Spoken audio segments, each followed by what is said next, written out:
Dopo la colata di detriti che domenica notte ha letteralmente invaso l'abitato di Cancia, si sono innescate alcune polemiche.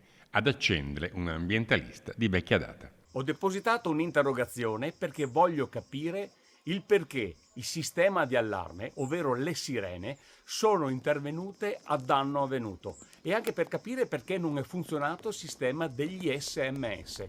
Inutile spendere centinaia di migliaia di euro, anche come regione, per poi avere un sistema di allerta e di allarme che quando serve non funziona. Vogliamo vederci chiaro, perché se non ha funzionato questa volta potrebbe anche non funzionare la prossima, e se non ha funzionato in questo sito delicato potrebbe anche non funzionare in tutti gli altri siti. Vogliamo capire che tipo di monitoraggio c'è sulle manutenzioni, ma soprattutto che cosa si sta facendo sulla gestione di questi sistemi di allerta che quando servono non funzionano. Immediata la risposta, che diventa a sua volta una domanda. Ancora una volta il consigliere regionale Andrea Zanoni prende un granchio e mi dispiace che lo faccia a seguito di un evento che ha creato tutta una serie di disagi piuttosto importanti, di danni rilevanti ad un'intera comunità, quella di Borca di Cadore, o meglio della frazione di Cancia in comune di Borca di Cadore. Nel 2010, a seguito dell'evento che causò 2 vittime nel 2009, la competenza di quella frana è stata trasferita dalla regione